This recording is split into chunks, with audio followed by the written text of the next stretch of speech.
Bienvenue à toutes et à tous pour ce webinaire sur notre principe 4 sur le travail forcé. Donc une thématique extrêmement importante qui est peut-être revenue sur le devant de la scène suite au Covid. Les chiffres, et on va en parler, sont pas forcément encourageants. En tout cas, il y a une reprise du travail des enfants et travail forcé. Et donc, nous avons invité plusieurs spécialistes, une entreprise adhérente pour justement échanger sur ce sujet. Nous avons, et je remercie un panel féminin, Martine Combal, la fondatrice de Ressources Humaines Sans Frontières. Elle expliquera, pour celles et ceux qui ne connaissent pas, quelle est voilà, la raison d'être de cette ONG. Nous avons également, et j'en remercie, Aurélie Aucher-Vong, donc, qui est senior advocacy sur le travail forcé de l'Organisation internationale du travail.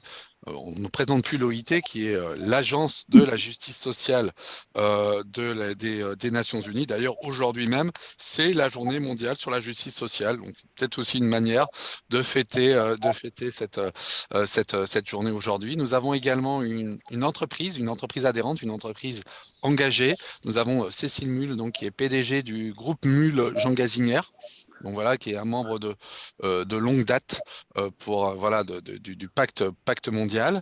Et moi-même, donc je suis votre hôte, Anthony Ratier, responsable éthique et droits humains, et donc et animateur notamment du groupe de travail droits humains. Donc bienvenue à tous, à toutes et à tous. Et voilà, je vous rappelle juste voilà nos 10 principes. Le principe 4, voilà, c'est contribuer à l'élimination de toutes les formes de travail forcé ou obligatoire. C'est les fondamentaux, c'est un des fondamentaux du pacte mondial, un des 10 principes. C'est donc le principe numéro 4. Et dit comme ça, contribuer à l'élimination de toutes les formes de travail forcé ou obligatoire. Oui, mais comment on fait et quelles sont les difficultés? Alors j'avais une citation de Kofi Annan, mais Aurélie Auchervong vient juste de me donner d'autres citations de Antonio Guterres justement sur le travail forcé. Donc Kofi Annan disait: la liberté ne connaît pas de frontières, il suffit qu'une voix s'élève et appelle à la liberté dans un pays pour redonner courage à ceux qui sont à l'autre bout du monde. Antonio Guterres a eu d'autres citations au mois de décembre. Donc voilà, donc j'ai changé on va dire mon incipit et même mes citations avec un autre LG à l'avenir. Dans tous les cas, on va discuter ensemble et ensuite on prendra le temps des questions à la fin de ce webinaire. Nous sommes là ensemble pour environ 1 heure. Et donc, je vais laisser la parole à la fois à Martine Combemal et aussi Aurélie Auchervong pour un cadrage par rapport au travail forcé. Où en est-on après le Covid? Quelles sont les difficultés qui ont été identifiées? C'est vrai qu'on parle beaucoup de travail forcé à travers des législations européennes, législations américaines. On parle beaucoup du travail forcé des Ouïghours, mais le travail forcé ne saurait se réduire à la question des Ouïghours, même si c'est important. Donc, je laisse la parole à Martine et à Aurélie, que je remercie vivement. Voilà, et je remercie aussi pour leur expertise. Merci Anthony. Donc pour faire passer les slides, Tu fais partage d'écran, normalement, tu es co-animateur. je suis co-animateur. La carte partage d'écran, normalement, tu cliques en bas. Sinon, je laisserai Aurélie parce que je ne trouve pas le partage d'écran en bas. Martine, il est au milieu. Au milieu. Ah voilà, c'est bon. Excusez-moi.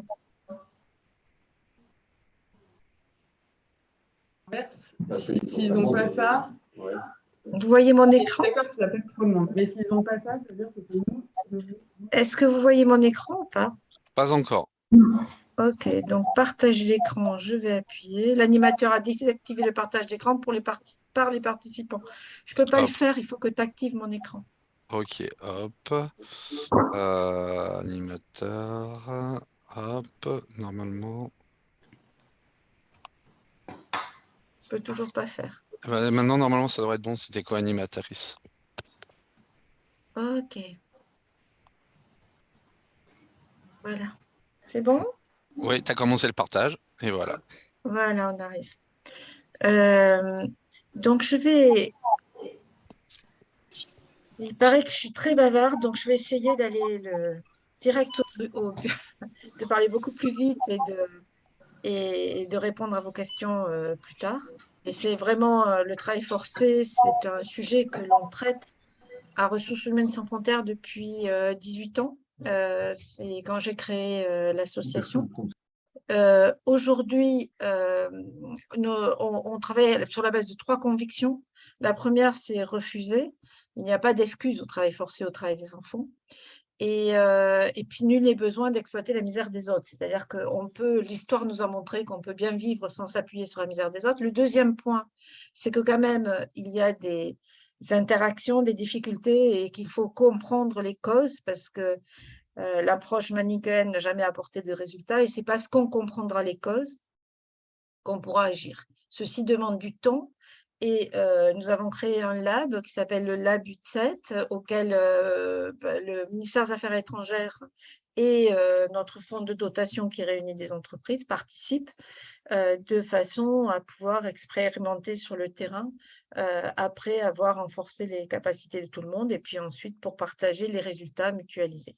Voilà en ce qui concerne très rapidement Ressources Humaines Sans Frontières. Le travail forcé, donc là je vais laisser peut-être Aurélie fixer le cadre réglementaire du travail forcé. Merci Martine. Donc, quand on parle de cadre réglementaire, au niveau des objectifs de développement durable, pour la cible 8.7, donc il y a l'élimination du travail forcé et du travail des enfants, mais qui font au niveau de l'OIT, qui font partie de cet ensemble de droits fondamentaux au travail, donc avec l'abolition de la discrimination au travail, la liberté syndicale et la négociation collective et la santé et sécurité maintenant au travail. Donc, vas-y, tu peux mettre la slide, merci. Donc, avant de commencer toute discussion, il faut... C'est moi qui dois monter mon son? Alors...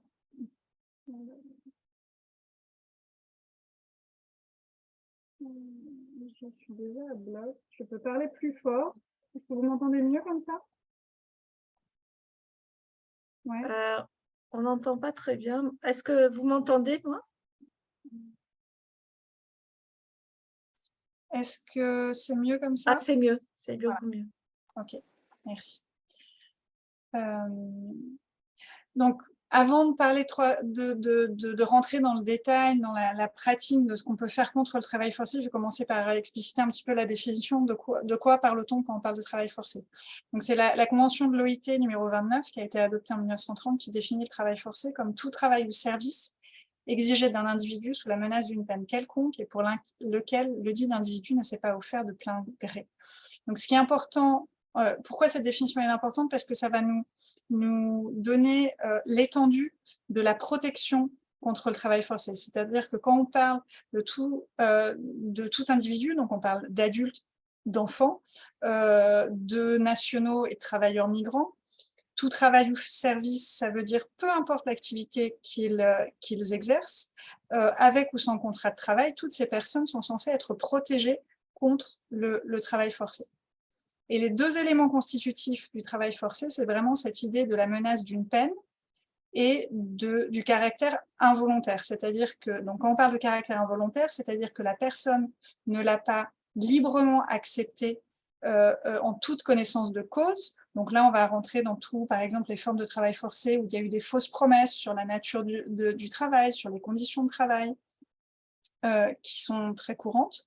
Mais c'est aussi une personne qui ne peut pas librement en sortir. C'est-à-dire que même si la personne l'avait initialement accepté, mais entre-temps les conditions changent, on l'empêche de quitter ce travail, on va se trouver à nouveau dans une situation de travail forcé. Et la menace d'une peine quelconque, c'est une notion qui est à prendre de manière très très large. On pourra revenir après dans les questions, parce que je ne veux pas rentrer trop dans les détails, Martine va en parler également. Mais il y a plein de moyens de coercition différents pour forcer une personne à travailler. Le travail forcé est un crime, c'est ce que nous dit la Convention 29, il doit être puni en tant que tel.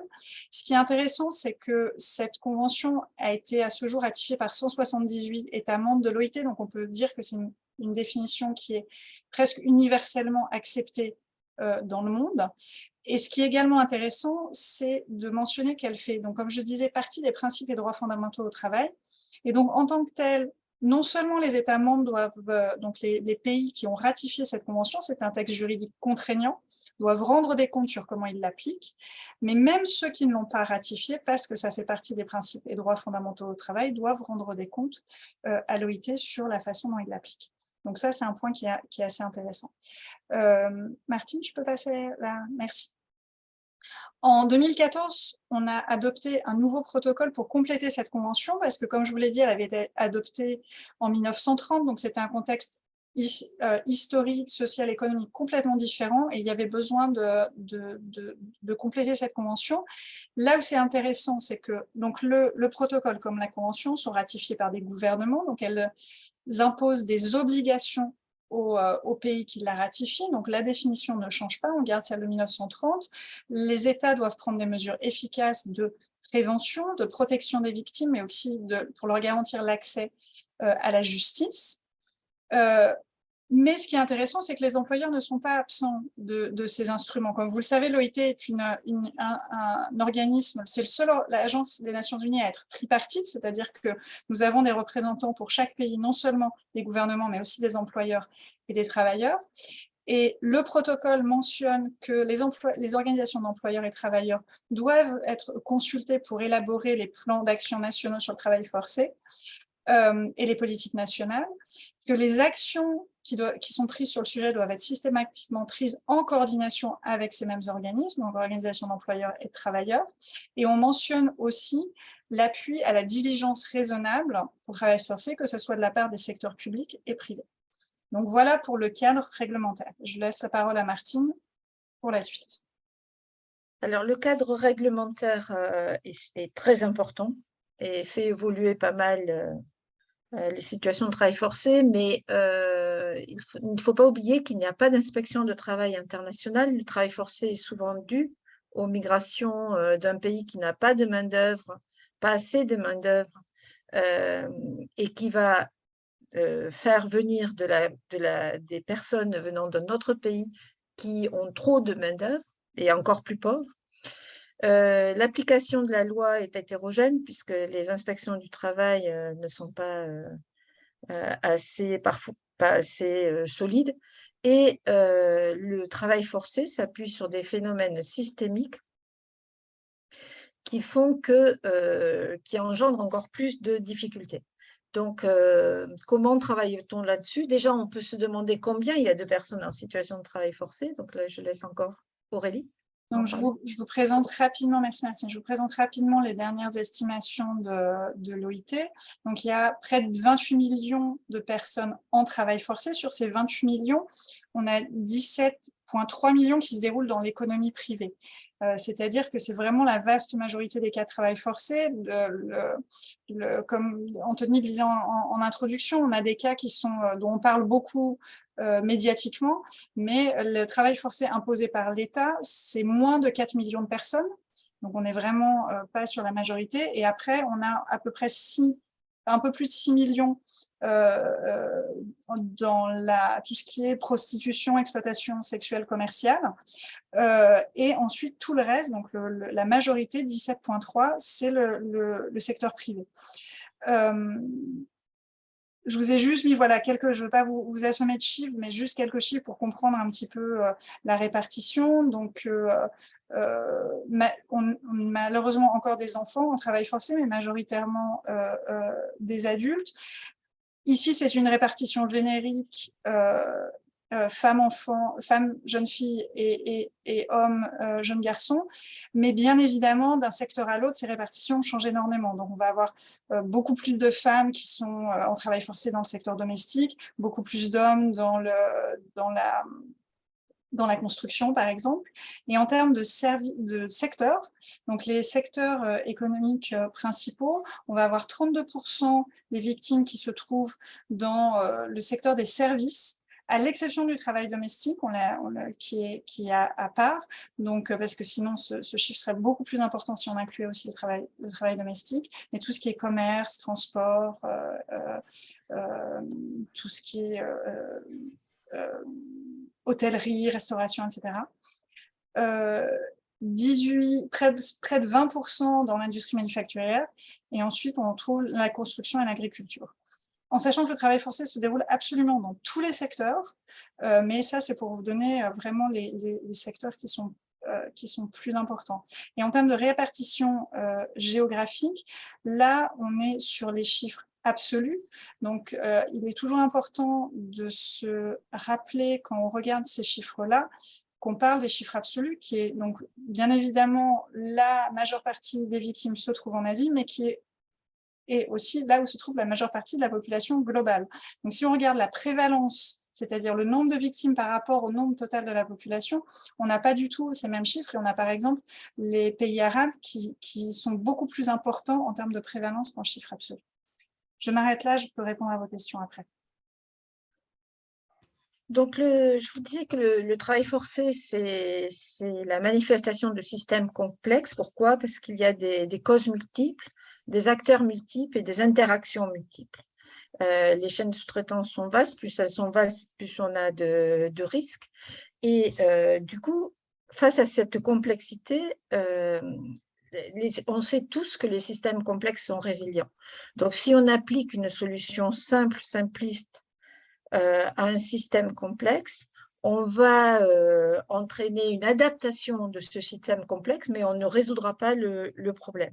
Donc, je vais essayer, dans un premier temps, de vous montrer comment on voit le travail forcé sur le terrain, et dans un deuxième temps, un petit exemple de la façon dont on agit.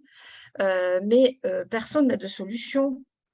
Aujourd'hui, on teste, on regarde, mais il n'y a pas de solution toute faite à ce problème du travail forcé. Donc, les 11 indicateurs du travail forcé, nous, sur le terrain, ce qu'on regarde, ce n'est pas vraiment s'il y a du travail forcé, mais quels sont les indicateurs qui vont conduire les populations vulnérables vers le travail forcé. Donc, il suffit d'avoir un de ces groupes d'indicateurs pour se dire qu'il faut y travailler dessus.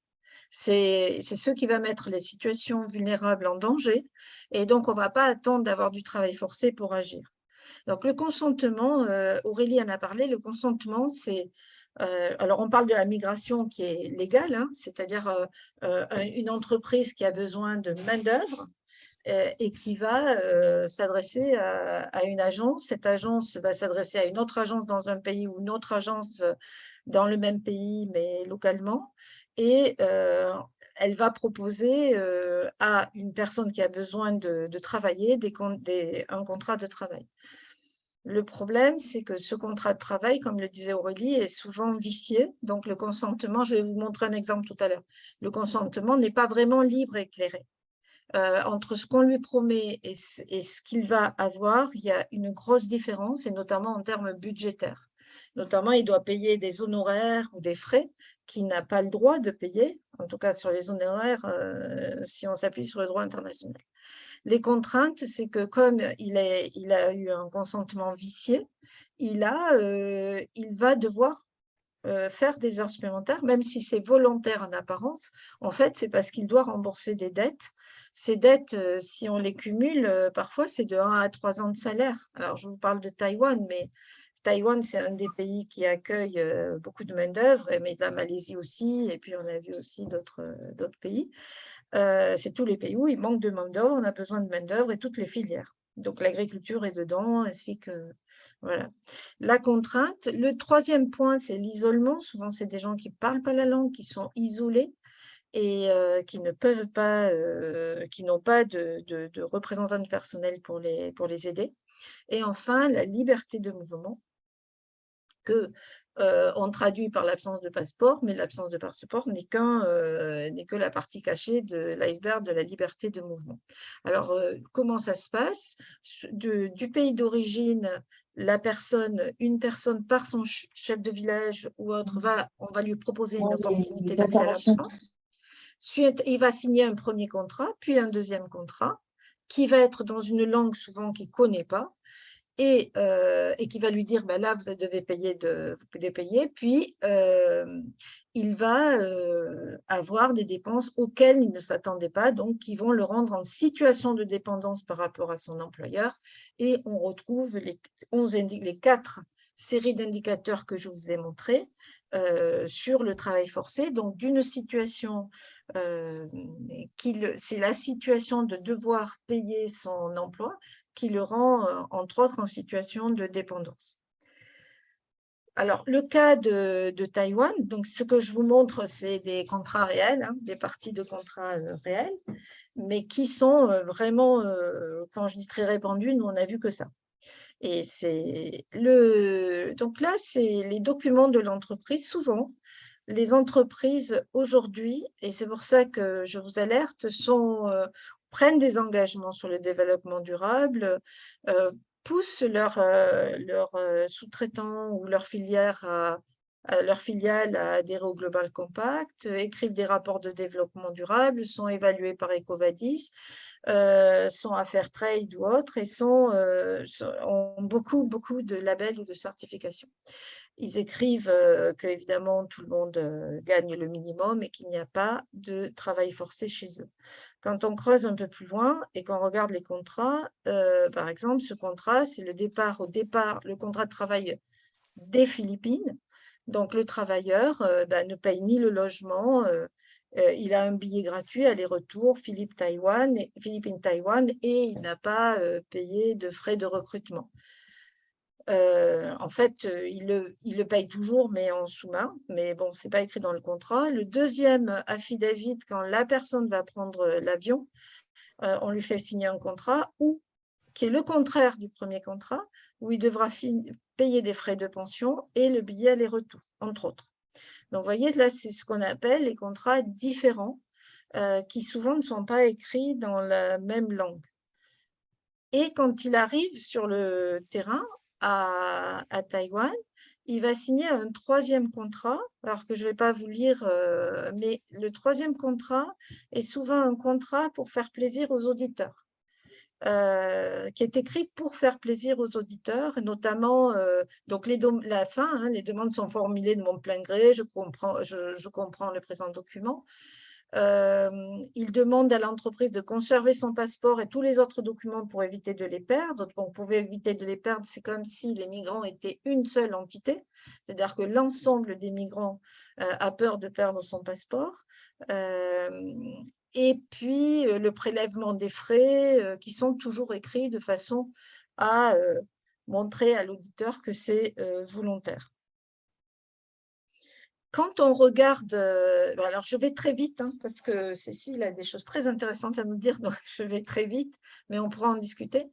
Quand on regarde le contrat de service entre l'entreprise et l'agence de recrutement, c'est-à-dire que l'entreprise qui a besoin de salariés, elle s'adresse à cette fameuse agence de recrutement, là c'est à Taïwan, mais c'est pareil en Malaisie, et au mieux, au pire, enfin au mieux, oui, parce qu'au pire, je vous dirai tout à l'heure, mais du point 1 à 8, elle explique ce qu'elle fait. C'est-à-dire qu'elle va chercher des travailleurs, elle les accueille, elle les forme, elle joue le rôle de superviseur, elle fait les papiers, voilà. Elle s'en occupe pendant tout le contrat.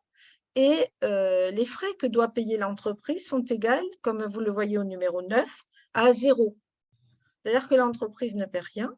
Et parfois, les agences de recrutement payent l'entreprise pour qu'elle leur donne le contrat, tellement il y a d'agences de recrutement.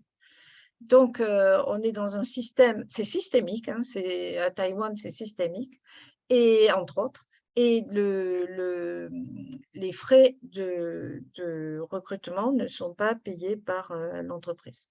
Alors, il y a des projets qui existent, et je voulais vous parler du projet Zero Fees, qui est déjà, je ne critique pas, hein, ce n'est pas pour critiquer, c'est pour vous expliquer la problématique. C'est que là, comme on ne travaille pas à fond sur les causes systémiques de tous ces problèmes-là, on se dit, les employeurs, les employés paye des frais, nous, on va payer les frais pour les employés, ce qui part d'un bon sentiment. À part que, par exemple, sur le cas de l'Indonésie, l'employeur va payer normalement 20 000 roupies, mais l'agence gagne, elle, 60 000 roupies si elle passe par l'employé, si c'est lui qui paye. Donc, tout d'un coup, elle va voir son chiffre d'affaires dégringoler de 60 à 20, ce qui est économiquement n'est pas tenable pour lui. Et puis, toute la filière de recrutement, puisque ça part du village. Donc, ils vont trouver, alors là, je vous ai mis un exemple, véritable aussi, hein, un autre moyen de faire repayer l'employé parce qu'il y a des frais qu'ils peuvent payer. Et là, par exemple, vous voyez les frais pour la traduction pour le travail, parce que souvent, ils doivent payer leur superviseur pour la traduction, alors que ce n'est pas eux qui ont demandé à venir à l'origine. Et vous voyez les frais qui commencent à être réintroduits. Je vous ai mis en orange. Donc, la problématique, c'est que quand on ne travaille pas sur l'écosystémique, on se retrouve, on enlève un problème, c'est comme si on enlevait un bouton quand on a un cancer. On a enlevé le bouton, mais le cancer est derrière. Donc, comment on peut faire? Comme je vous ai dit, personne n'a la vérité, donc on va tester. Déjà, le contrôle de la conformité n'est pas vraiment adapté. Enfin, en tout cas, comme on peut adapter cette conformité, travailler différemment. Comme on l'a vu, le travail pour évaluer le risque de travail forcé n'est pas que dans l'entreprise, hein, et l'entreprise n'est pas responsable de tout. Et donc, il faut travailler pour comprendre les causes endogènes et exogènes. Donc, la conformité endogène ne traite pas tous les risques. Et ensuite, donc, plutôt que dans un pays, dans un secteur à risque, plutôt que de se demander si on est en conformité, il vaut mieux se demander que fait l'entité pour prévenir ce risque, qui est endémique dans le pays. Donc, ça force à travailler différemment et à essayer de comprendre ce qui se passe sur les causes exogènes et endogènes. Par exemple, sur le passeport, de demander si on a le passeport ou pas et si le passeport, il peut avoir accès ou pas, pose des problèmes parce que c'est juste la partie visible de l'iceberg. Parce que la problématique, c'est la liberté de mouvement. Et souvent, c'est le pays, c'est le cas à Taïwan et en Malaisie, par exemple, c'est le pays qui ne veut pas que les salariés fuient et qui va donner une pénalité aux entreprises qui ont des salariés qui fuient et ils pourront peut-être plus recruter de salariés alors qu'il manque de main-d'œuvre. Donc, quoi que vous fassiez, le passeport, il y aura toujours quelque chose pour retenir le salarié. Par exemple, on peut ouvrir des saving accounts où on met l'argent. Là, c'est ce que je vous avais montré, il avait les deux. Et dans le saving account, si on va creuser un peu plus en disant ah, mais il a les saving account, est-ce qu'il a accès? Il y a souvent des saving accounts où il y a un document comme un livret d'épargne où l'ouvrier a le livret, comme ça il peut le montrer à l'auditeur, mais pour qu'il prenne l'argent, il faut un tampon.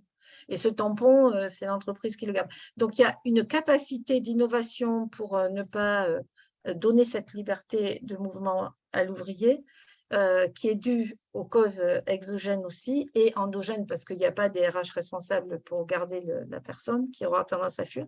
Donc, c'est contrôler le passeport n'est pas la bonne solution. Je vais vite, hein, parce que je voudrais que, voilà, je vais finir par vous parler d'un projet d'expérimentation que l'on a en Malaisie.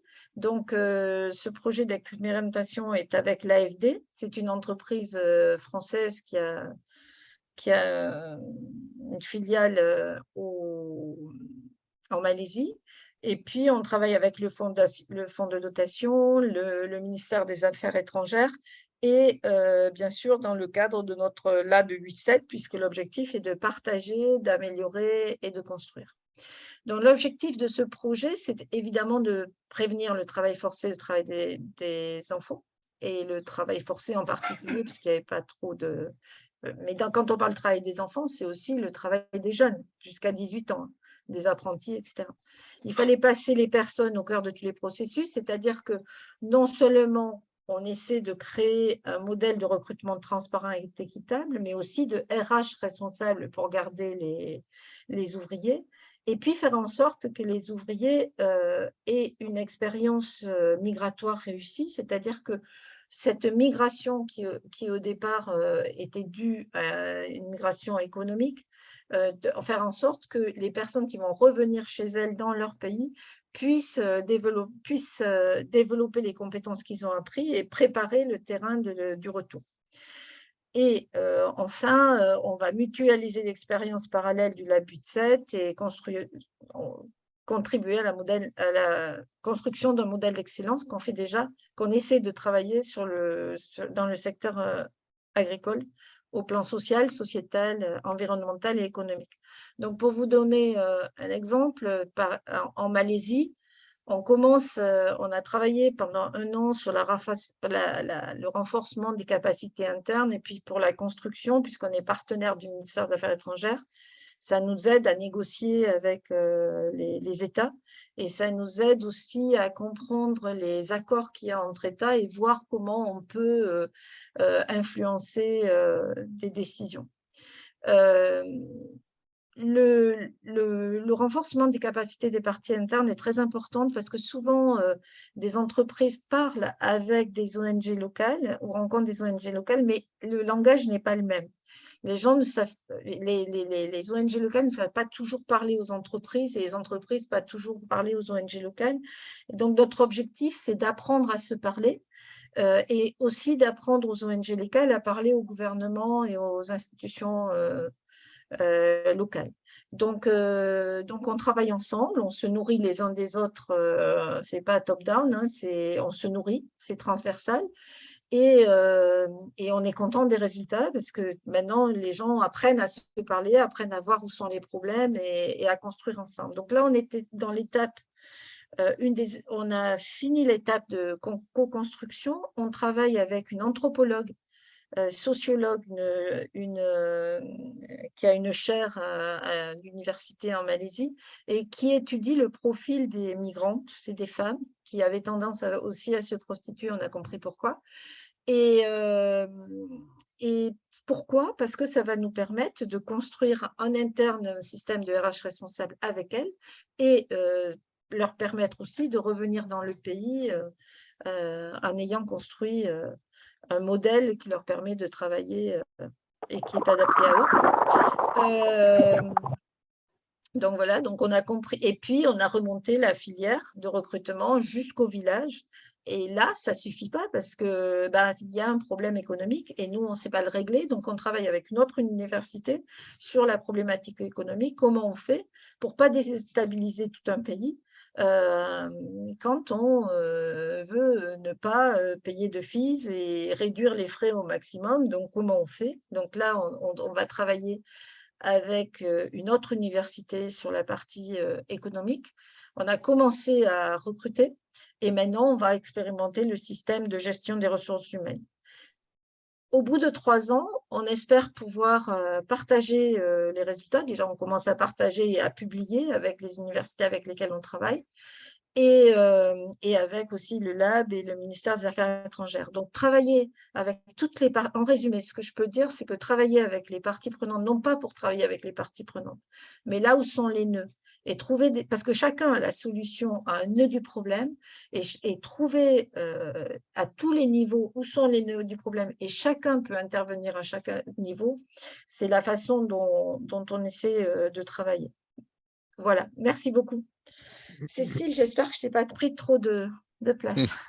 Merci Martine. On va laisser la parole à justement l'entreprise et Cécile Mulle du groupe Mulle Jean Gazinière pour justement faire ce retour d'expérience justement par rapport à cette prévention. On est dans une démarche prévention et pas de compliance, comme l'a si bien dit Martine. Donc Cécile Mulle, quel est votre retour d'expérience? Je sais que vous connaissez Martine depuis de longue date. Donc voilà, c'est the floor is yours. Ok. Par contre, j'ai le même problème que Martine. Je ne suis pas autorisée à partager l'écran. Normalement, c'est bon. Je vais arrêter mon partage, moi. Voilà, normalement, c'est bon. Alors, on va essayer.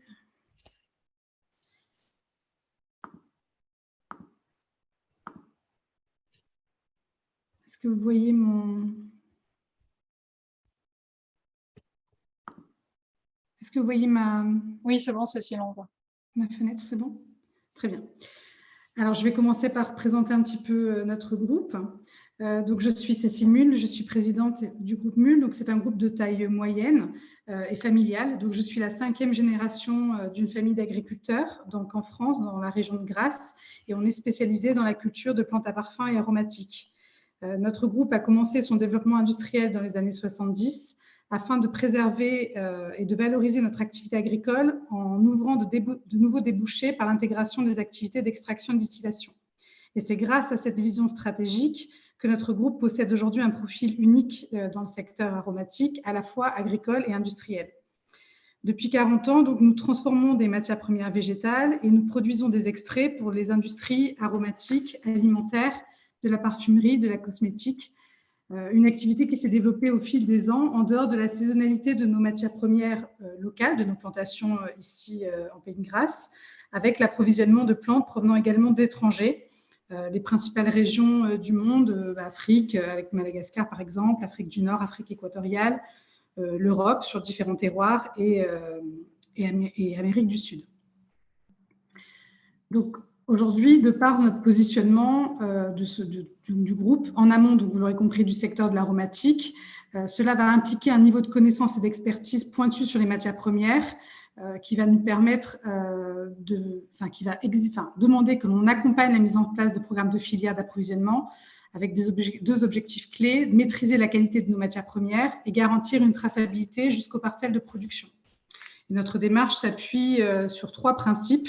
Donc, le respect et le maintien de la tradition. Donc, ça, c'est vraiment quelque chose qui est inscrit dans notre ADN, du fait d'être positionné sur le secteur quand même depuis 5 générations. Maîtriser l'ensemble de la chaîne de production, donc depuis la production agricole, donc depuis la plante jusqu'à l'extrait, et de travailler sur des matières premières naturelles qui respectent l'homme et l'environnement. J'ai l'habitude de dire que si l'agriculteur a eu besoin de devenir industriel dans les années 70, ce qui lui a permis d'exister et de survivre et d'être toujours présent aujourd'hui, c'est aujourd'hui l'industriel qui a besoin de se rappeler ses racines d'agriculteur pour proposer sur le marché une offre de qualité certifiée et tracée de la plante jusqu'aux extraits. Parce que lorsqu'on parle de qualité aujourd'hui, ce n'est pas uniquement la qualité produit, mais c'est l'ensemble des qualités et des conditions environnementales et sociales qui vont entourer une production, donc un terroir et des hommes qui vont travailler pour la production de ces produits. Donc, depuis que j'ai rejoint le groupe, il y a maintenant 15 ans, je me suis concentrée sur l'accélération de la responsabilité sociale et environnementale de l'entreprise en réorientant notre business model vers ses objectifs, donc de traçabilité, de transparence, et donc pour faire en sorte que nos extraits soient vraiment, et cette notion de qualité beaucoup plus globale que uniquement la qualité produit. Pour cela, donc, l'idée, c'est de mettre notre expertise agricole historique au service de nos projets de filière en accompagnant des producteurs identifiés en France et à l'étranger. Donc, plus que d'une raison d'être, on en a fait une façon de faire. Donc, c'est important. Nous, aujourd'hui, le témoignage, c'est vraiment d'expliquer qu'on a décidé de faire de la RSE, non pas une réglementation de plus à laquelle il s'agit de se conformer, mais d'en faire un levier de performance économique en intégrant réellement ces conditions aujourd'hui comme un avantage concurrentiel demain, de façon à pouvoir apporter à nos clients qui se situent donc sur les métiers de la cosmétique, de la parfumerie, de l'agroalimentaire, d'apporter une transparence et une pertinence dans la remontée d'informations. Donc Anthony l'a expliqué, effectivement, on est signataire du Pacte mondial des Nations Unies. On a donc une démarche RSE qui est formalisée maintenant depuis plusieurs années. Et qui a été une façon pour nous de formaliser on va dire que le tournant qu'on a pris dans les années 70 en ayant un positionnement fort pour travailler l'amont agricole et le valoriser, s'inscrivait déjà dans une volonté de travailler ces impacts, que ce soit environnementaux, de préservation de la biodiversité, etc. Donc aujourd'hui, c'est formalisé dans le cadre de notre politique RSE et donc sous différents référentiels que nous suivons. Je vous montre juste un petit aperçu. J'essaie d'aller vite aussi parce que je sais que le temps est compté. Je voulais vous montrer un petit peu un aperçu aujourd'hui de nos filières d'approvisionnement. Donc, vous voyez qu'on se situe parfois bien loin du pays de grâce, qui sont nos origines. Et donc, c'est autant de challenges et d'enjeux qu'on doit couvrir aujourd'hui pour, malgré tout, se rapprocher du même niveau de transparence, puisque c'est vraiment ça qui doit être notre force aujourd'hui, notre positionnement.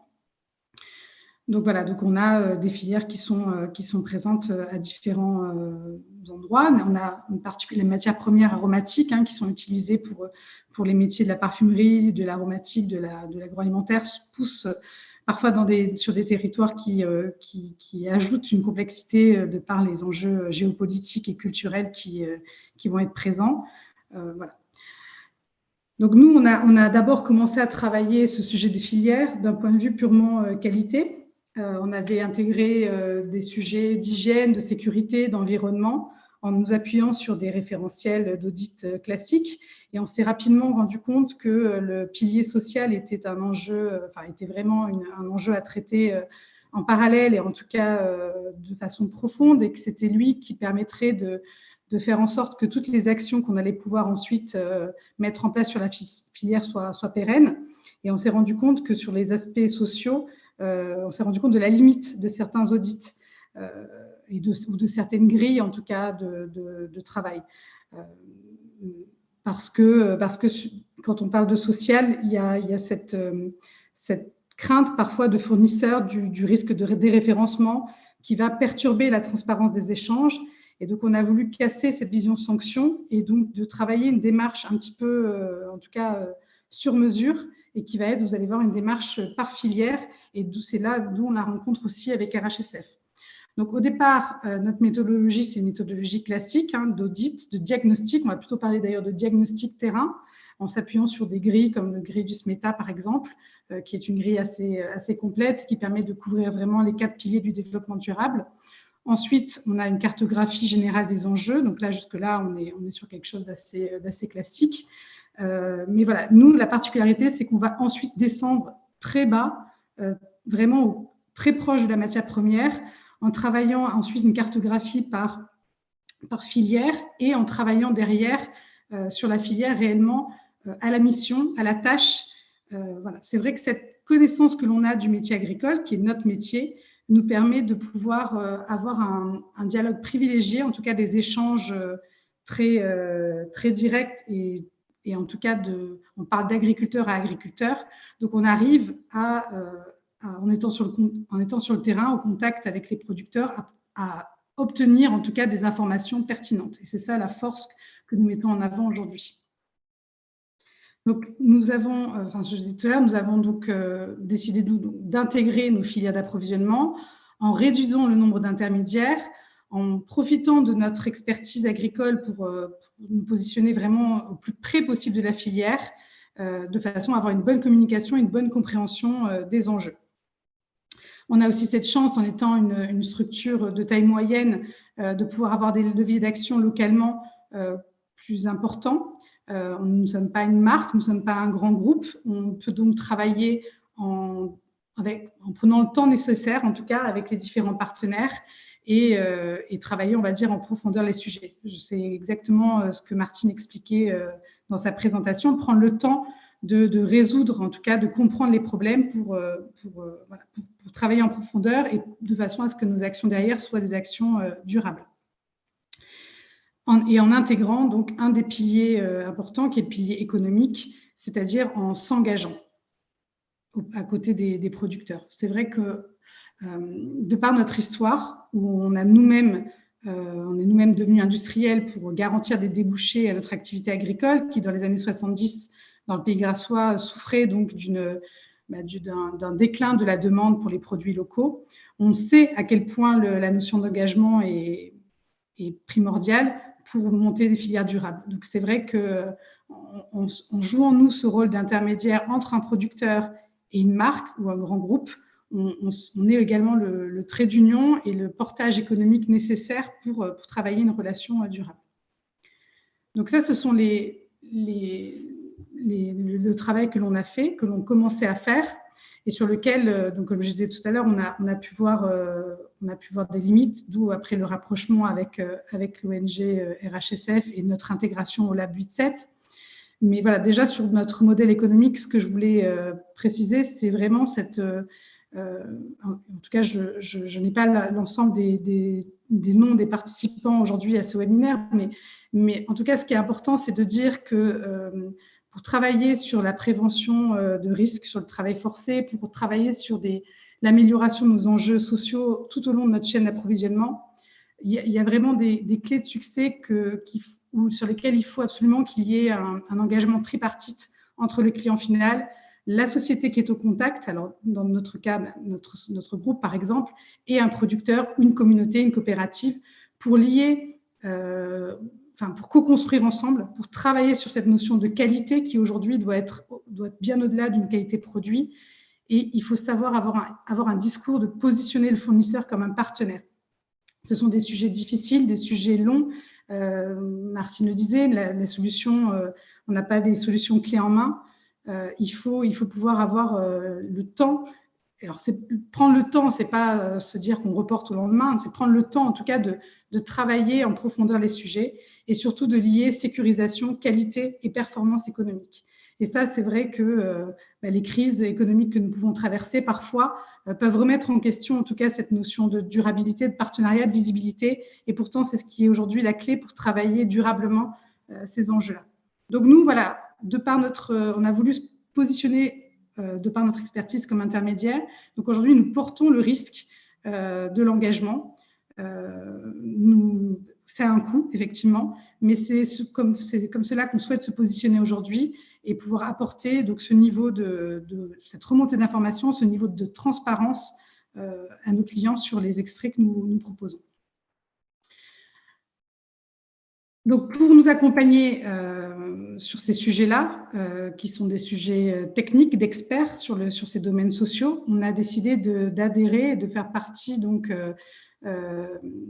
du groupe entreprise de l'ONG Ressources Humaines Sans Frontières et donc d'intégrer le Lab 8-7, qui est un programme qui permet de travailler ensemble à des solutions, en tout cas à expérimenter des solutions sur des filières.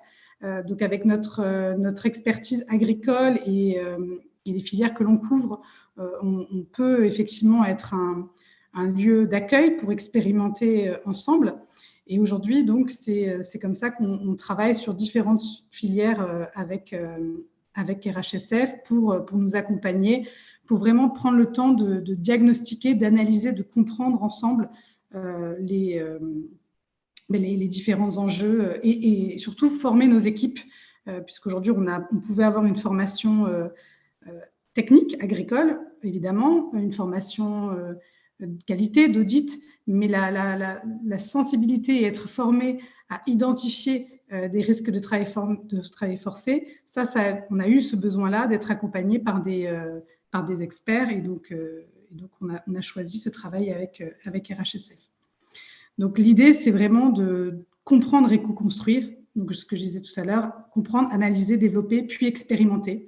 On est sur le terrain, donc derrière, on va tester des solutions avec un partenaire. Il faut prendre le temps de bien expliquer la démarche. Ce n'est pas quelque chose de simple, puisque c'est nouveau pour cette méthodologie. C'est une méthodologie qui est très éloignée des systèmes d'audit, mais nous, on est convaincus que sur le social, l'audit, c'est compliqué. C'est compliqué d'être uniquement dans de la conformité.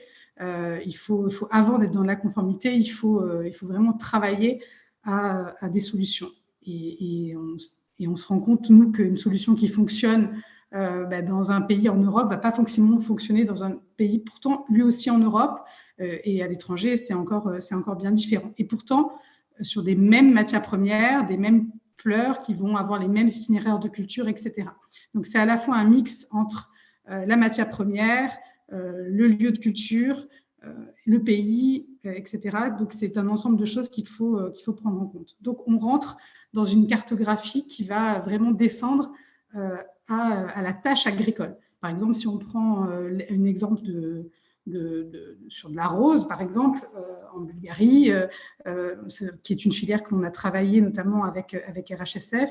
On va aller étudier pour chaque étape, que ce soit l'entretien, la taille, la cueillette. On va essayer de comprendre quelles sont les tâches effectuées, quel est le niveau de pénibilité, quel est le calendrier de l'année. Et grâce à cela, on va détecter quels sont les risques qui peuvent être associés à la tâche et du coup, quels peuvent être les enjeux d'un producteur pour, en termes de recrutement, en termes de main-d'œuvre, et donc du coup, quels sont les besoins et quels sont du coup les risques associés pour pouvoir derrière mettre en place des actions précises.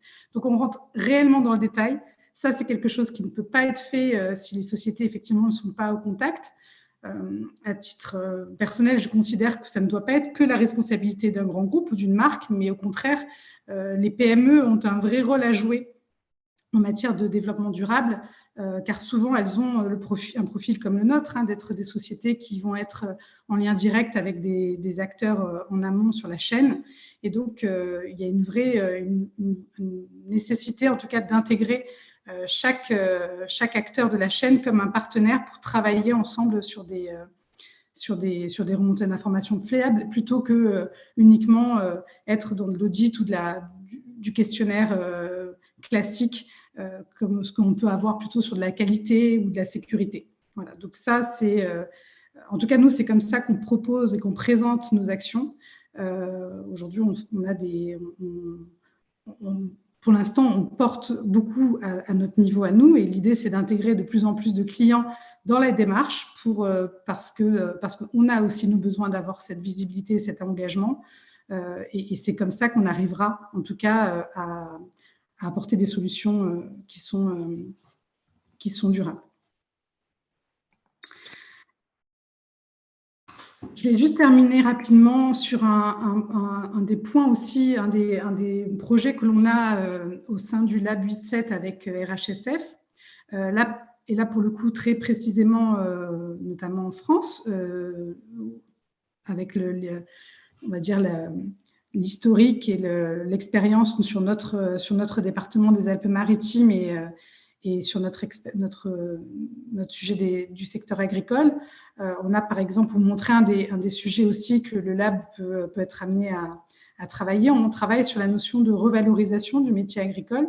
On travaille aussi ici, mais on se rend compte que finalement, dans l'ensemble de nos filières, qu'elles soient en France, en Europe ou à l'étranger, en fait, tout passe par cette sensation de fierté du métier, donner du sens, revaloriser le métier agricole. On a aujourd'hui en France un secteur qui est en déclin, de moins 25% d'exploitation sur les 10 dernières années. Typiquement, nous, dans notre département des Alpes-Maritimes, on a un métier agricole, on a en tout cas une filière agricole qui s'est vraiment perdue, avec du coup, ça implique des difficultés aujourd'hui dans la transmission, dans la formation. On a des lycées agricoles où il y a peu de jeunes qui s'inscrivent, on a plutôt des personnes en reconversion. On a une urgence, en tout cas, à repenser ce métier-là. Et on se rend compte qu'à travers le monde, il y a le même sentiment de ne pas voir, en tout cas, la valeur de ce métier. On a plutôt l'impression d'avoir une communication sur des tâches pénibles, etc. Et donc, aujourd'hui, au travers de notre partenariat avec RHSF, on essaie de travailler sur comment est-ce qu'on pourrait revaloriser ce métier, travailler à un groupement, une ferme d'excellence, de façon à pouvoir tester des solutions pour améliorer l'attractivité du secteur, repenser l'apprentissage sur ces métiers-là, et travailler à ce qu'on appelle le montage d'écoles de filière. Donc, le Lab 8-7, c'est une occasion comme dans un laboratoire R&D, là c'est un laboratoire d'innovation sociale, de tester des solutions qui ensuite pourront être, tout en étant remises à jour, bien sûr, pour prendre en compte les spécificités de chaque filière, mais en tout cas pour pouvoir travailler à des solutions sur mesure. Voilà. Donc, aujourd'hui, voilà. Donc, pour résumer, nous, on a une histoire bien particulière qui fait qu'on a dû se positionner un petit peu différemment. On a un positionnement très atypique, nous, sur le secteur de l'aromatique. On a décidé d'en faire une force pour apporter des solutions et utiliser en tout cas notre savoir-faire, notre compétence agricole, notre positionnement au contact pour apporter de la valeur ajoutée sur les chaînes d'approvisionnement et du coup au niveau de nos clients. Et cette rencontre avec RHSF nous permet aujourd'hui d'aller plus loin et d'utiliser aussi là aussi notre expérience pour travailler à des centres de laboratoires qui pourront, on l'espère, demain apporter aussi des solutions sur d'autres filières à l'étranger qui souffrent du même problématique, si on parle là que de l'agricole, de déclin et de déclin d'intérêt pour les jeunes générations. Voilà. Je ne sais pas si ça aura répondu. Merci en tout cas. Un très grand merci. Je noterai. Un petit peu, je note bien l'innovation sociale et le partenariat pour prévenir les risques droits humains. Voilà, c'est une autre démarche que la conformité. Avant peut-être de passer aux questions, je laisserai peut-être la parole. Je ne sais pas comment tu vois les choses, Aurélie. Est-ce que je pose des questions avant et tu conclus? Je pense que c'est mieux de laisser le temps pour qu'on ait une discussion et les questions, et après je pourrais toujours dire quelques mots à la fin. Ok, alors on a une question pour vous, Cécile. Alors, secret des affaires, je ne sais pas si c'est possible. Pouvez-vous nous dire également quels sont vos principaux clients? Alors, je ne peux pas vous dire qui sont nos principaux clients. Par contre, voilà, je peux vous dire qu'on a aujourd'hui des clients qui sont vraiment dans les 3 secteurs que j'ai cités, donc parfumerie, cosmétique, des clients dans l'agroalimentaire, et après, on a aussi surtout des clients qui sont dans le secteur de l'aromatique. Donc, quand je dis aromatique, ce sont des fabricants d'arômes, puisque comme vous l'aurez compris, nous, on est fabricants d'extraits, donc on est dans la première étape de transformation, d'extraction et distillation d'une matière végétale brute. Et cet extrait peut être utilisé ou directement par certaines industries ou être utilisé pour la formulation d'arômes. Donc, dans la formulation aromatique, on travaille avec beaucoup d'acteurs, puisqu'on a ce positionnement dans le pays de Grasse historique qui fait qu'on a une localisation privilégiée pour travailler dans ce secteur d'activité. Et après, on travaille avec différents acteurs de toute taille, que ce soit des PME, mais aussi des grands groupes. Voilà.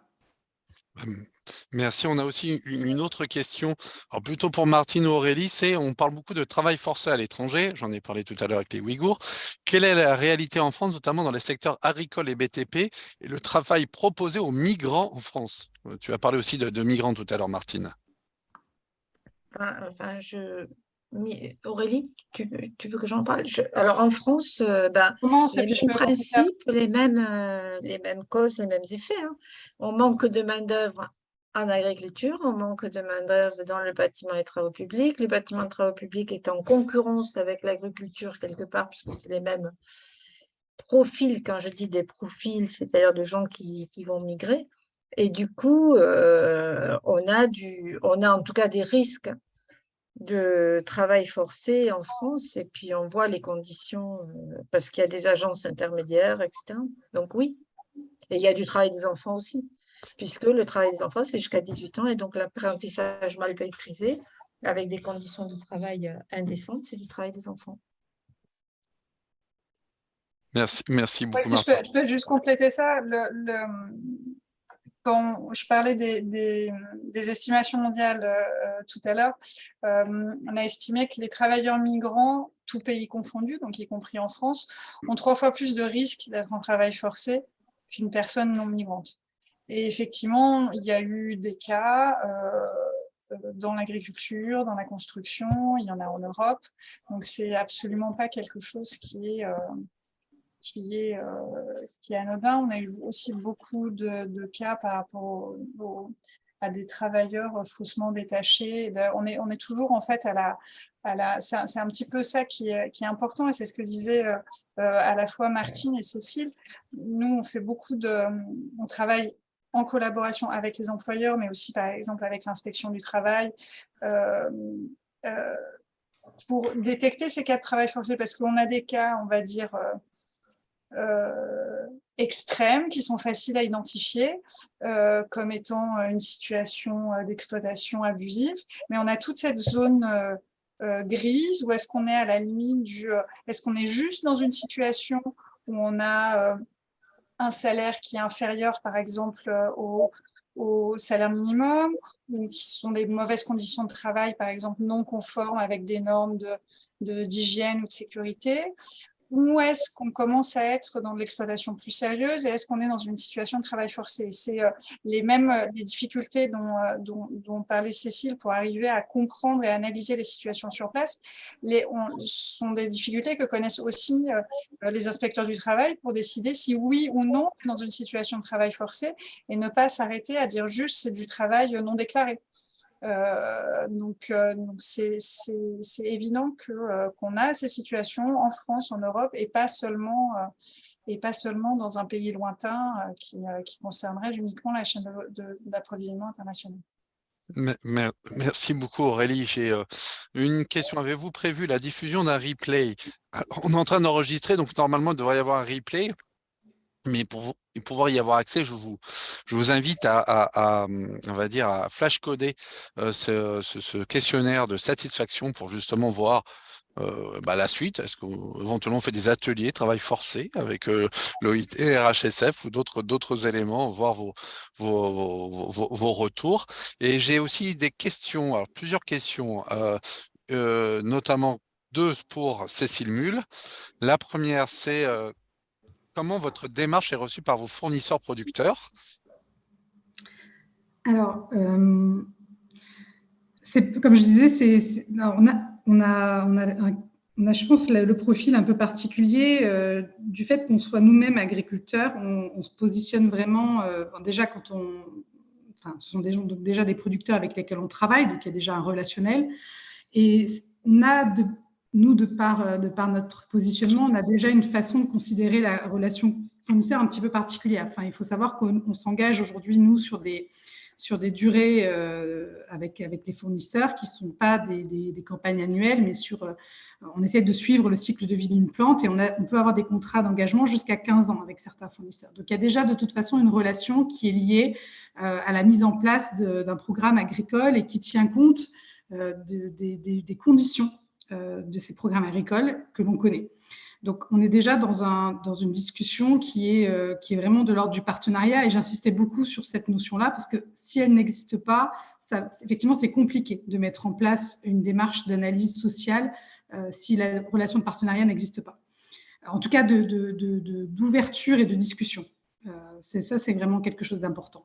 Il faut partir du principe qu'un fournisseur qui se retrouverait dans une situation, en tout cas d'enjeux, parce que je ne vais pas parler tout de suite de travail forcé, mais en tout cas d'enjeux RH, de recrutement, et c'est pas quelque chose qu'il décide de lui-même. Un agriculteur qui partout dans le monde, c'est quelqu'un qui a décidé de reprendre, en tout cas aujourd'hui, de se mettre dans une continuité d'un travail qui, comme je l'ai dit, est en perte de valorisation, qui est pénible, et donc qui du coup, en tout cas, le fait avec passion dans beaucoup de cas. Donc c'est quelqu'un qui va se retrouver parce qu'il y a une réalité aujourd'hui économique ou parce que voilà, un métier est peu valorisé, etc., face à des difficultés de recrutement, etc. Donc, c'est vraiment cette compréhension et cette discussion qu'il faut avoir en premier lieu. Parce qu'effectivement, et c'est pour ça que je disais que les audits, souvent, j'en vois les limites, c'est parce que si on est vraiment que dans des questions, on risque d'avoir quoi? On risque d'avoir un fournisseur qui, pour nous faire plaisir, va donner des réponses très factuelles et surtout essayer de donner la bonne réponse. Et le risque premier pour eux, c'est de perdre la relation client, déjà qu'il n'y a pas forcément souvent de contrat. Voilà, c'est vraiment risquer de perdre la commande. Quand on est sur des matières agricoles, c'est le travail d'une année pour une récolte. Donc, il faut se dire qu'il y a quand même un enjeu économique pour un producteur qui est important. Là, je parle à chaque fois, vraiment, quand je dis fournisseur-producteur, c'est vraiment l'agriculteur. Je ne parle pas de trader, etc. Je parle vraiment, nous, le travail qu'on fait, c'est d'identifier le producteur à la source, vraiment le premier rang de la transformation, de la production du végétal. Donc, comment est perçue notre démarche? Disons qu'elle s'intègre plus dans des interviews ou une façon de travailler qui est déjà notre façon de travailler hors enjeux sociaux sur la compréhension des bonnes pratiques agricoles, etc. Et donc ensuite, par contre, le fait d'avoir intégré plus récemment RHSF, ça c'est nouveau parce que forcément, c'est à faire venir dans une relation de confiance un tiers. Donc ça pouvait être, ça pourrait être parfois difficile, mais en fait, on arrive à expliquer, et Martine le fait très bien aussi, d'expliquer en tout cas la valeur ajoutée et leur expliquer que Le projet il est là pour améliorer la qualité de la production, en expliquant qu'est-ce que la qualité aujourd'hui et en montrant que c'est que l'attente, en tout cas des clients, c'est une attente pour pas que, et c'est pour ça que le mot conformité, bien sûr qu'il y a de la conformité, mais c'est une attente pour améliorer une qualité globale. Et c'est ça qu'il faut prendre le temps d'expliquer. Alors, c'est notre rôle, effectivement, parce qu'on a ce lien direct au contact. Mais voilà, donc non, c'est pas simple, c'est beaucoup de discussions. Ça demande comme prérequis de l'engagement que nous avons décidé de porter. Mais en tout cas, ça, voilà, c'est une posture et c'est ça aussi qu'on a dû nous... on a dû être formé par RHSF aussi parce que c'était une façon de travailler qu'on n'avait pas forcément, voilà, ce qui n'était pas inné pour nous. Alors, sur les bonnes pratiques, oui, etc. Mais sur les questions, voilà, là, Martine n'est pas rentrée effectivement dans le détail, mais il y a une méthode de travail, une façon d'interviewer, d'être dans un diagnostic et pas un audit qui fait vraiment toute la différence pour avoir l'adhésion d'un producteur, d'un fournisseur. Je ne sais pas si j'ai vraiment répondu à la question, mais... Ce que je voulais rajouter, c'est que le travail forcé est la cause et la conséquence de beaucoup d'autres problèmes, mais par exemple, le recrutement, le problème de recrutement dans l'agriculture est lié peut engendrer des conditions abusives de travail et l'impact environnemental, etc. Donc, c'est très important de discuter tous ensemble et pas de se dire le social est à part, on fait la politique environnementale économique et puis le social vient après. En fait, on travaille tous ensemble. Et, Cécile a la gentillesse de dire comment on travaillait, mais moi, j'avoue qu'on grandit beaucoup en travaillant comme ça et avec Cécile et ses équipes, parce qu'on apprend énormément sur l'agriculture, les impacts, on a la chance d'aller sur le terrain avec eux et on construit ensemble en fait. C'est pas on construit ensemble et voilà. Et ça c'est intéressant parce qu'on se nourrit les uns les autres. Très Je bien, n'ai pas présenté l'agriculture parce que Cécile allait le présenter, donc c'est pour ça que je n'en ai pas parlé. merci. Voilà. Je vais laisser la conclusion peut-être à l'OIT. Alors juste en quelques minutes, parce que beaucoup de choses ont déjà été dites. Merci Anthony. Je voulais juste, en fait, surtout vous partager des ressources qui peuvent vous être utiles pour aller en fait en continuité avec ce que disaient Cécile et Martine. Je crois que l'idée c'est vraiment nous aussi de collaborer avec les entreprises et d'essayer de mettre des outils à disposition pour voir concrètement comment on peut s'attaquer au problème. Je vais essayer de voir si j'arrive à partager mon écran. Je pense que ça marche. Vous me dites si c'est bon. Oui. Donc, je voulais vous partager principalement deux ressources qui peuvent être utiles. La première, c'est le Global Business Network on Forced Labor, donc le réseau mondial sur le travail forcé qui met en relation des employeurs et des fédérations d'employeurs pour, comme on le disait, essayer de trouver ensemble des solutions innovantes, partager des ressources. On va aussi mettre pas mal de solutions concrètes en place. Donc pour par exemple, concrètement, ce qu'a fait le réseau, c'est par exemple au niveau du Parlement européen qui est en train de discuter une proposition d'interdiction de travail forcé, donc s'engager pour comprendre l'impact de la législation et comment elle va être appliquée, travailler avec les PME sur des outils de diligence raisonnable sur le recrutement équitable, comme parlait Martine par exemple. Donc c'est ce genre de choses que va faire le réseau. Et actuellement, on a à la fois des réseaux d'entreprises, donc de différents pays, France, Côte d'Ivoire, Ouganda, etc. Des entreprises multinationales comme Mars, Disney, Apple, Coca-Cola qui vont faire partie, et puis après plein de PME également. Donc pour essayer de se mettre ensemble, parce que c'est plus, on peut pas, comme disait Martine, il n'y a pas de solution simple, et à une seule, je trouve assez admirable tout le processus qu'a fait l'entreprise mule. Et c'est vrai qu'en étant une PME, c'est parfois compliqué en étant seul de s'attaquer à tout ça. Donc, c'est un peu l'idée de promouvoir le réseau.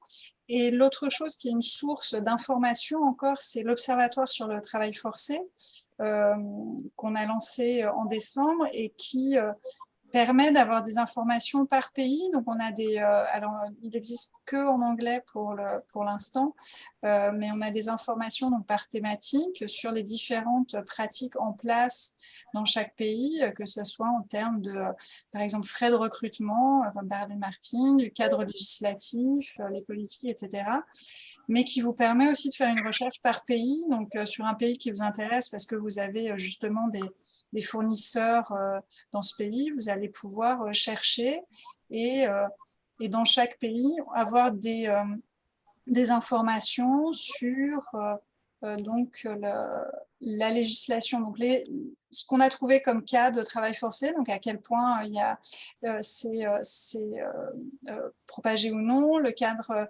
international, c'est-à-dire est-ce qu'ils ont ratifié des conventions, le cadre national, est-ce qu'il y a des politiques en place. Donc là, c'est juste pour vous montrer la structure.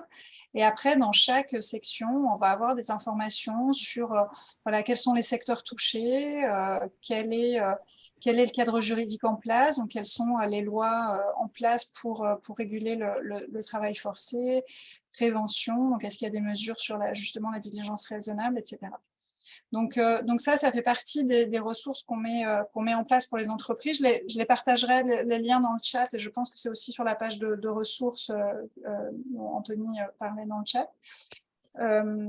Et l'idée, c'est vraiment on est tout à fait sur la même ligne, de travailler ensemble, parce qu'on peut pas on peut pas avoir une politique uniquement sur ces sujets-là, même si, comme je le disais au départ, le travail forcé est un crime. On peut pas avoir seulement une politique de punition et de pénal sur le sujet. L'idée, c'est de travailler avec les entreprises à tous les niveaux, que ce soit les grands groupes multinationaux, les PME, les entreprises locales, pour voir comment trouver des solutions durables sur le sujet. Et ces solutions sont forcément des solutions en partenariat.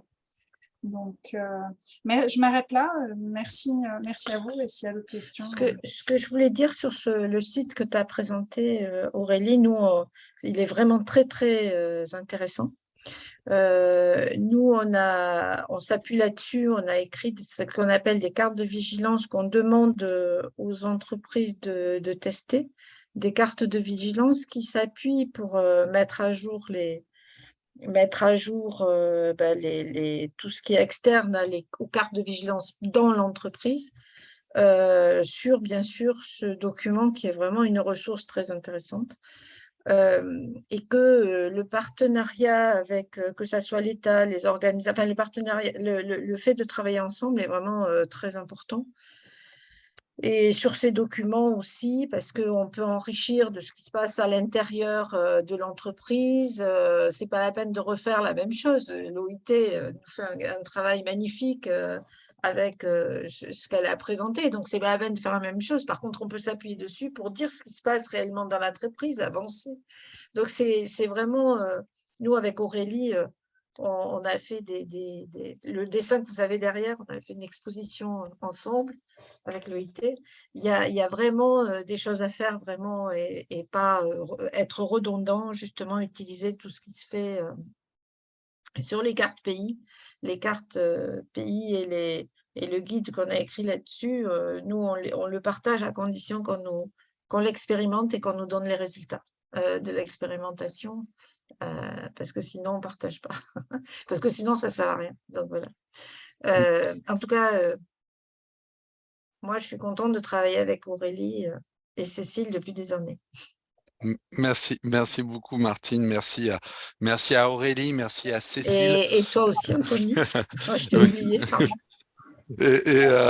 Non, vous êtes vraiment les expertes sur le travail forcé. On a explosé le temps un quart d'heure plus tard, mais travail forcé, c'est une thématique qui n'est pas forcément que de la compliance, c'est quelque chose de très technique. Vous l'avez bien décrit et qui marche à travers les partenariats. Dans tous les cas, on va continuer à creuser le sillon ensemble du travail forcé. J'ai pu constater que beaucoup d'entreprises et beaucoup de participants de ce webinaire ont découvert RHSF, ou peut-être aussi ont découvert le groupe MUL et les activités de l'OIT. Dans tous les cas, vous pouvez me contacter si vous voulez avoir les contacts de Martine, de Cécile ou d'Aurélie, si vous voulez on va dire, travailler plus en profondeur sur le travail forcé. Et puis encore merci. Et puis, je vous donne rendez-vous à bientôt pour on va dire, des nouvelles aventures autour des droits humains, de la chaîne d'activité, comme dit la Commission européenne. Et donc, voilà, donc c'est un sujet passionnant. Donc, voilà, donc je vous dis à très bientôt. Et je suis à votre disposition pour la moindre de vos questions. Je vous remercie. Au revoir. Merci Au revoir. beaucoup. Au revoir. Merci. Au revoir.